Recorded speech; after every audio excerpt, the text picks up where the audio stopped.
Hey guys, what's up? It's History and I'm back with another book review video. For today, I'm going to be reviewing a 2-in-1 book which contains Frankie Peaches and Me and SweetTalking TJ. It's from the Stella etc. series written by Karen McCombie. So I'm going to start with Frankie Peaches and Me, and in the same video later I will continue with SweetTalking TJ.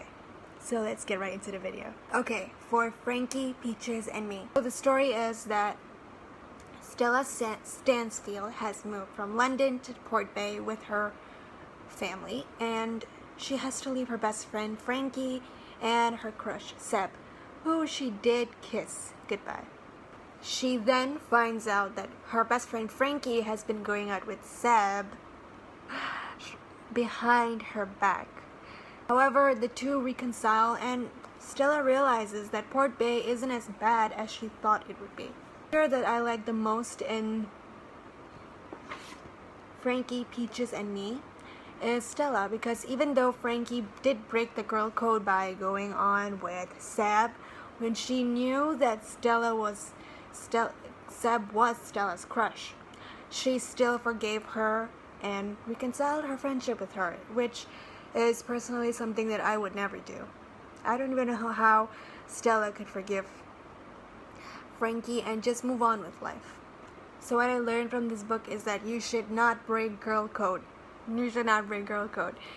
And that accept that person, like if you know your best friend like someone else, don't go for that person. It's only gonna crush your best friend. And when the person, boy or girl, finds out, he's not gonna like you back. I promise you.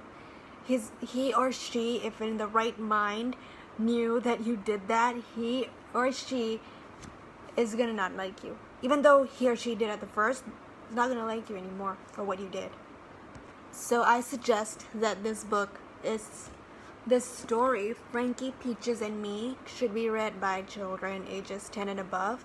Because Stella, when she moved to Port Bay with her family, she didn't want to leave London, the bustling town of London. She didn't want to leave it. She didn't want to leave her friends. She didn't want to leave her crush. I mean, who could move from when you stayed at a place, you've made so many friends, and all of a sudden you move to a different place, which is totally different from the place you've been.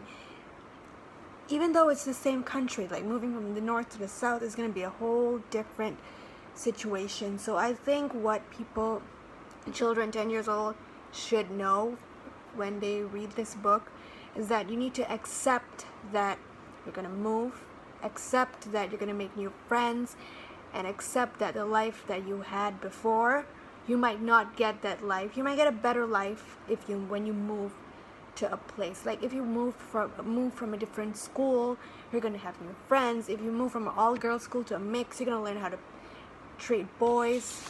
When you move from a mixed school to a one-gender school, you're going to learn how to cope without the other gender. Now I'm going to move on to the next story, which is SweetTalking TJ. So Stella befriends a boy named, yes, TJ, who is shorter than her, but both of them are the same age. But he's a bit of a thug due to local nasty vandalism that he did. But Stella has never had a boy best friend. All she had was Frankie, who was a girl. So TJ is her first boy best friend. TJ may seem like a thug, but he is too afraid to stand up to his bully friends. They both temporarily fell out due to something, which I'm not going to say. But then they do reconcile as TJ leaves his meathead friends.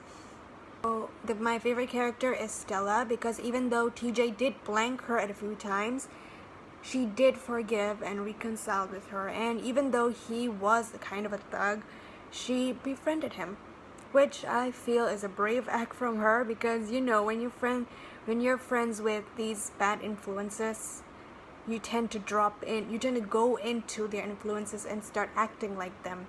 So yeah, that's why I like Stella, because she was brave, but she knows where her barriers, where are her lines in friending TJ. So what I learned from this book is that when you choose a friend, you gotta choose it wisely, because yes, Stella did befriend a thug, but then she did change him to leave all his thuggish friends and just be a normal, nice boy again, which for me is kind of hard because I tend to follow the crowd. Anyway, what I'm gonna say is that when you choose a friend that is important, that can bring happiness in you, bring the good things in you, make you a better person, make you motivated to study, not the kind who is gonna help make you skip school. I think this book is appropriate for 10 above, girls ages, or even boys ages 10 and above, because that's where they start. Even younger, like 9, 10, they start thinking, okay, am I gonna friend with this, or am I gonna friend with her? Am I gonna friend with him, or am I gonna friend with her? They're gonna encounter all these situations when they go to school, or they're just around their neighborhood, cycling around their neighborhood. They're obviously gonna have to friend somebody, and they're gonna have to learn how to choose a good friend. They're gonna learn. They need to learn how, because if you start young, you start learning. You start with friends who are bad, the ones who tend to vandalize the bus station or what. You're just gonna follow them.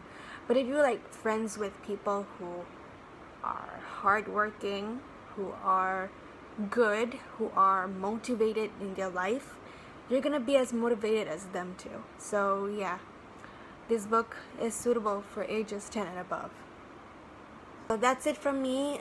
2 stories in 1 video. I hope you guys enjoyed it. Yeah, this video is a bit long, and don't forget to drop your feedbacks in the comment section, and subscribe to my channel, and I'll see you in the next video. Bye.